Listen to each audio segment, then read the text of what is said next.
Okay, so let's just jump right into it. This happened to a friend of mine when he was in his early 20s. He grew up on an Air Force base in Texas. He says that this is the one place that he will never, ever go back to.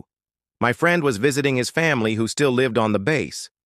One night, he and his sister went out drinking with some friends of theirs from high school. They were only out for about an hour or two, but they drank quite a bit. When they left the bar, it was around midnight and all the clubs and bars were closed. Most of the base was dark except for the streetlights that lined the streets and sidewalks. The sidewalks were directly outside of their parents' house. They walked past the wrought iron fence that surrounded the front yard.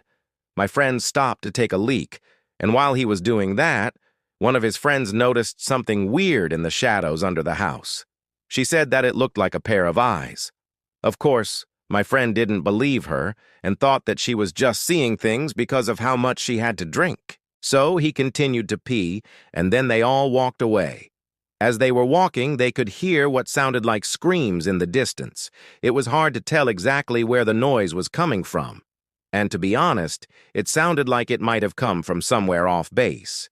But it did make them all feel a little uneasy. After a few minutes of walking, the screams stopped, and everything became silent again. They continued walking and laughing until they got to their parents' front door. When they knocked on the door, my friend's dad opened it. He was confused as to why they were all out so late. His wife was asleep by that point, so he didn't wake her. He invited them in and told them that he would drive them all home since they were too drunk to do it themselves. They thanked him and took him up on the offer. While they were getting ready to leave, the girl who claimed to have seen the eyes under the house said that she was going to stay there with my friend's family until morning. She didn't want to drive home alone, and she didn't want to be a burden to her friends. My friend's dad insisted that she should go home and that he would drive her. She declined and said that she was fine staying there, so he stopped insisting. A few minutes later, they were all in the car and his dad was driving them home. As they pulled away from the curb, my friend noticed a dark shape dart across the street in front of them. At first he thought that it was a dog, but when he looked closer, he saw that it wasn't. It was definitely a person. But why would someone be walking around at 2 a.m.? He asked his dad if he saw what he just saw, but he said no. So my friend just shrugged it off and assumed that he was still drunk.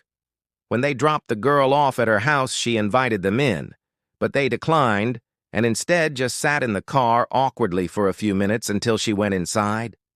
When she finally went inside, my friend's dad drove them all back to their own house. On the way over, they passed the same dark shape standing in the middle of the road. It was too far away for my friend to make out any details, but he swears that it was waving at them. When they got home, my friend's dad went to sleep and his mom made them all food since it was like 3 a.m. and none of them had eaten since the night before. My friend and his sister went upstairs to change and get comfortable on the couch. After they ate, they went back upstairs to their childhood bedrooms.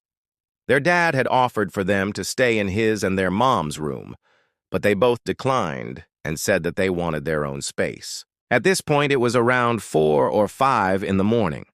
My friend got into his usual position on his bed, which was usually where he would read books or play video games before he went to sleep.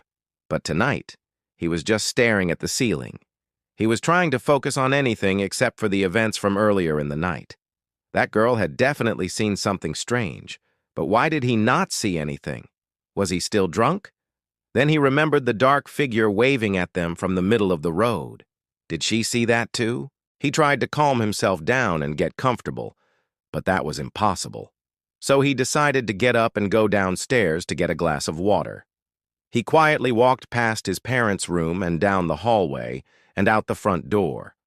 When he turned around to go back inside, he noticed the same dark figure standing on their lawn. He froze. What was it doing there? It took a step forward. He screamed and ran back to the door and slammed it. He locked it and leaned against it, trying to catch his breath. His heart was pounding, and he could feel the adrenaline rushing through his veins. He knew that he needed to get himself together. If he allowed himself to panic, then his anxiety would kick in and he would have a full-blown panic attack. So he took a deep breath, counted to 10, and then unlocked the door. When he opened it, the figure was gone. He decided to go back to his room, but on the way, he walked past his sister's room and he heard her screaming in her sleep. Startled, he stopped in his tracks. He thought maybe he should check on her, but then he shrugged it off. Maybe she was just having a bad dream. The next morning, my friend woke up feeling refreshed, as if nothing had happened the night before. He went downstairs to find his mom in the kitchen making breakfast. He asked her if she had heard his sister scream in the night, but she hadn't. She told him that she must have been having a nightmare. He nodded, but he couldn't help but feel a sense of unease. After breakfast, his dad drove them all to the mall so they could get their own cars, since they had just graduated from college the day before. When they arrived at the mall, they parked in the farthest spot away from everyone else. My friend and his sister decided to go to the opposite ends of the mall so they could meet up in the middle and then compare what they found. They agreed to meet in the center court, which was an open area with a fountain in the middle and benches surrounding it. There were also 2 escalators on either side of the fountain, one leading up to the second floor and the other leading down to the basement level. My friend walked down the escalator to the lower level, and as he rounded a corner, he saw the exact same dark figure that he had seen the night before. It was standing motionless on the other side of a clothing rack, just staring at him. He froze in place, unsure of what to do. The figure remained motionless, its eyes fixed on him. Suddenly, the figure began to move, taking slow, deliberate steps towards him. Panic surged through my friend's body. He turned and ran, desperately trying to put as much distance between himself and the figure as possible. As he ran, he could hear the sound of heavy footsteps pounding on the concrete behind him. He glanced over his shoulder and saw the figure gaining on him, its eyes burning into his back like hot coals. Adrenaline surged through my friend's veins, propelling him forward. He pushed himself to run faster, to put as much distance between himself and the relentless pursuer as possible. Then he remembered the escalator. If he could reach it, he could escape up the escalator to the upper level. With renewed determination, he veered towards the nearest escalator, his heart pounding in his chest. He scrambled onto the steps and began to ascend, desperate to escape the clutches of his pursuer. But as he climbed, he could hear the sound of crashing metal behind him. Looking over his shoulder, he saw the figure at the bottom of the escalator, its hands reaching out towards him, its eyes filled with a terrifying, unearthly hunger. My friend reached the top of the escalator safely, but his relief was short-lived. Standing on the landing, he turned to find his sister. Her face was pale, her eyes wide with fear. "Run," she whispered, her voice shaking. "It's here." Without a moment's hesitation, my friend turned and fled, racing down the escalator and away from the mall. Now, this part is kind of odd. He said that this has been happening every single day since he graduated from college.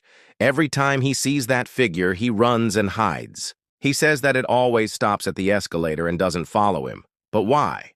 Why does it keep showing up? And what is it? That's the end. Thanks for listening, and I'll see you next time. Bye.